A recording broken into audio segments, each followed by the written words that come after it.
Most of us are told that in our 20s, if you just work harder, everything will work itself out later. And personally, I believe that for a long time, that I had to get every single thing in line and be a multimillionaire in my 20s in order to have a good life. A reframe I will offer to my 20-year-old self right now is, instead of trying to be so disciplined in every single aspect of your life, the most important thing you can do is focus on designing a life that feels incredible to you in your 30s and 40s. I'm now 31 and I joke that I'm 80% to my dream life, which feels right for me. I didn't do everything right necessarily, but I made a lot of small, unsexy decisions that compounded over time, and that I believe is setting me up to have an incredible 30s and even better 40s. In this video, I want to walk through 5 areas that I wish I had designed more intentionally earlier. These are things that are either going to set you up for incredible flexibility later, or are going to quietly drag you down like anchors through the rest of your life. I hate to sound dramatic, but through at least 2 decades. The 5 unlocks are physical health, spiritual health, financial health, mental health, and relationship health.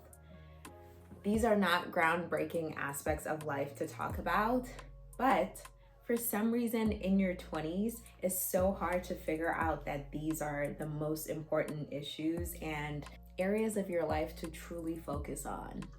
The good news is you don't need to master all 5 at once, but you do need to be honest about which areas you're intentionally fostering and intentionally neglecting. Let's start with the first unlock. Physical health. I always start with physical health because your body is the one environment that you have your entire life. So how you live in it as a system is essentially how you will experience the rest of the world. I learned the hard way is that consistency matters way more than purity. What you repeatedly do is who you become. That is essentially most evident in your physical health. In my early 20s, I thought being physically healthy meant being tiny and running marathons and only eating salads. Like, that was what I thought it was. That's what it looked like. And now I understand that physical health is about doing the minimum required to get the best out of your body. This is your vessel. This is your being, right? And if you're able to get yourself to a point where you can consistently do a few things that make you feel the best in this vessel, then those are the things that you need to repeat and become. My current system right now in my 30s, and one that took me so long to nail down, was strength training, walking. For me is 3 days a week I strength train, and 2 to 3 days a week I walk between 2 to 3 miles. So essentially I'm moving my body intentionally 5 to 6 days a week. Sometimes there might be a 7th day where I go for a hike, where I go for a bike ride, but my intention is that I don't go more than 3 days without intentionally moving my body. When it comes to what I eat, I'm not very dogmatic about it, but my biggest intention is that I don't go more than 3 days without eating mostly fruits, vegetables, and meats. That's my formula, and that simple thing has led to me really feeling the best in my body. I highly recommend not overcomplicating it and truly just making it a system that works for you when it comes to your physical health. Now, I have to be honest that I didn't start working out because I wanted to be super healthy. I started working out because I wanted to be hot. I wanted to be a hot girl, and I wanted to be a hot girl for a long time. That vanity is what kept me consistent. We try to over-moralize our goals and make them, prettier for the outside world. But the truth is, you have to be honest about what motivates you. For me, I want to be a hot girl, and so I need to do hot girl things. So let whatever it is that actually is your driving force move you forward, as opposed to telling yourself stories that really don't align with how you actually feel and think. So vanity kept me consistent, and the health portion came later. Now I'm 31. I still want to be a hot girl, but the main goal is that I want to live to be 110. So longevity is the focus now, not necessarily Hattie'ville, I guess. You can be flexible, but it's a non-negotiable, and you have to set standards for yourself that meet you where you are right now. The key takeaway here, and what I want you to ask yourself, what is my one thing that for my physical health is a non-negotiable at this stage in my life? Everyone tells you in your 20s, you're young, you have time, but what they don't tell you is that time feels very different when you don't have money. My financial goal in my 20s wasn't luxury, it was freedom. I moved to LA when I was 20 years old, fresh out of college, and came to LA on a job with a company that was paying me $48,000 a year, living in Los Angeles, paying LA rent. And at the time, it was a big company, so I had a company car, I had a gas card, they covered my phone, my internet. So I pretty much was a corporate sugar baby, is what I called myself at the time. As I started looking for apartments in LA, I realized my monthly income was gonna be zero left in discretionary spending if I actually got an apartment for myself. So I went on Craigslist, I found a room someone was renting for $400, and I started renting a room from a random stranger. Eventually, I think after like 6 or 8 months, she, I guess, must have seen the car and the gas things, and I was taking good care of myself, and she tried to raise my rent to $1,250, and I was just like, I can't do this. I cannot afford this, and I have to be honest with myself about that. And I actually ended up making a friend, and she was married, had kids, she had a home, and she had just renovated her garage, and it was basically just 1 bedroom and a bathroom. And I was like, I'll take it. I moved in there, and I paid her $400 a month, and I saved up all of my bonuses from work, all of the extra things that came, and any discretionary income that wasn't spent on self-care and, still trying to have a good time. But I was just very focused on making sure I paid off my student loans, and I didn't have a ton. I had 22 grand in student loans coming out of college, which looking back, I know is a blessing. And I really was able to buckle down over those 2 years, live in a garage, and paid off those student loans. All that to say, there are very unsexy things that, if you can make that sacrifice now, will compound over time. And on that same salary, I was living in someone's garage, but I was able to save up money and take a trip to Greece, which was my first trip outside of the country. And I was able to pay for that on my own after paying off my student loans. That was like my little treat to myself.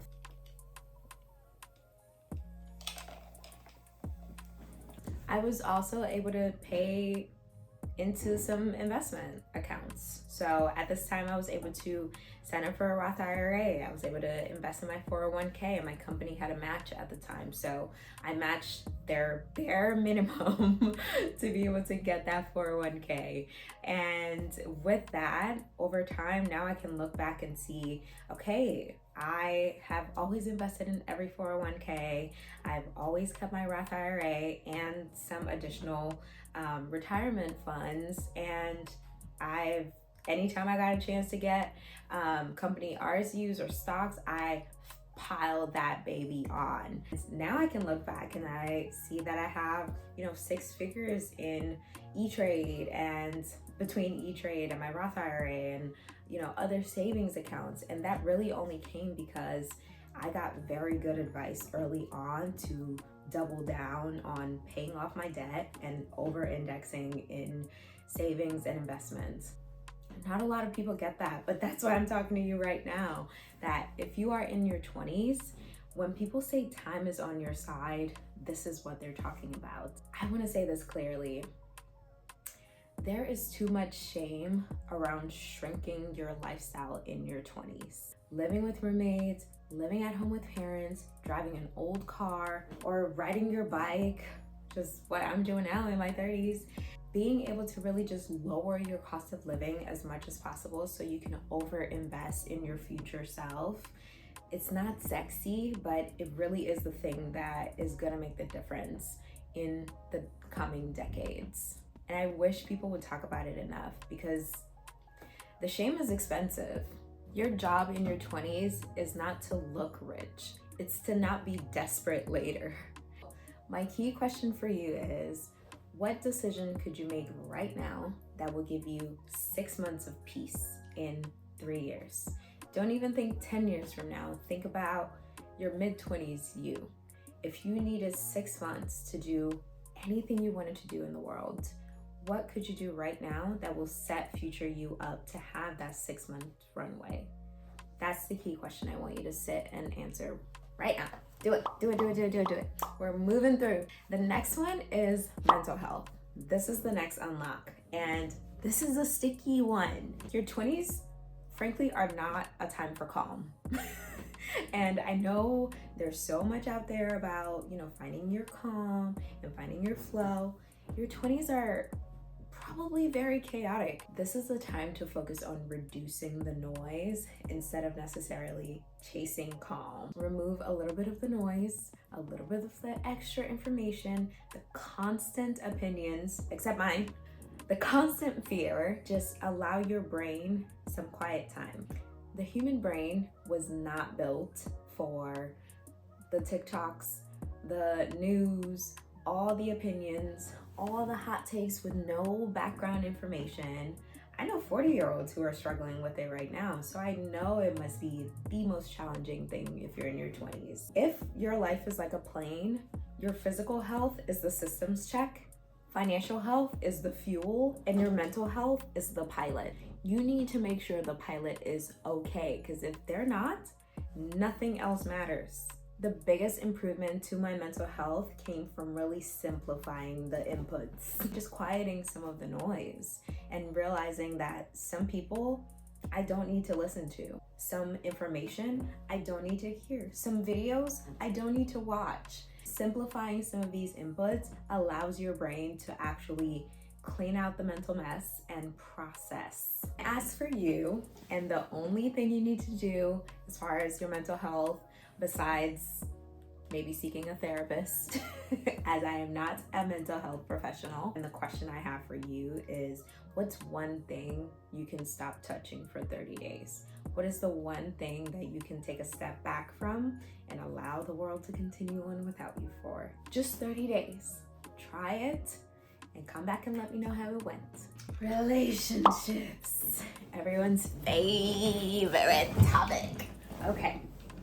Relationships affect what feels possible. The people you're surrounded by help you realize what is and isn't realistic in the world. The theme I would say to focus on is alignment more than intensity. There is so much chatter around strong boundaries, cut them off, no contact. This is it's a difficult one to nail down because a lot of it is trial and error, and unfortunately you're working with live people, not just concepts and ideals. The thing I've learned now is that healthy relationships don't just make you happier, they make you more resilient. I choose stability and consistency over chaos, and I think finding stability, finding consistency has really helped me realize that these people ground me. I can be a grounding force in their lives, and all the things and the people that cause the chaos, I can do without. That was a big one, and I think that's a lesson I'm still learning even now in my 30s, and probably will for the rest of my life. And lastly, spiritual health. All of my woo-woo girlies, come here. This is about orientation over doctrine. I feel like relationship and spiritual health are the spaces that I am constantly relearning, re-exploring, and questioning, and just re-examining. I think that's the most important thing to do for this one. checking your actions to match what you feel your values are is the only way to know who and where you are spiritually. For me, it's been the faith that has held me steady, and it's what I've grown up with and battled against and ran away from, and I think redefined for myself. Because the truth is, there is no religious text that tells you what your purpose in life is. You need to figure that out yourself. You create your own purpose. So I think doing this assessment, highly recommend. Seeing what your values are when no one's looking, when no one's watching, and no one's giving you their input. And then deciding to move in a way that is reflective and mindful and allows you to examine whether or not your actions are aligned with those values. That is spirituality to me. This is the question I want you to consider. What matters enough to guide your decisions when no one's watching? Okay, the truth is, none of these unlocks work in isolation. Physical health affects mental health. Mental health guides clear financial decision making. Relationships affect resilience, and your values guide everything. This is how small decisions now compound into capacity later. So setting the foundation in your 20s is truly where you start to win. The good news is you don't need to figure everything out at once. Your 20s are about direction, not perfection. The time you have right now can be used to make marginal gains in designing your physical health, your finances, your relationships, and your values so that you can give yourself incredible freedom later. That's all you're working for right now in your 20s. It's not to beat the system. It's to give yourself options in your 30s and 40s. Life is long. Pace yourself and give yourself grace. Okay? I'll see you next time.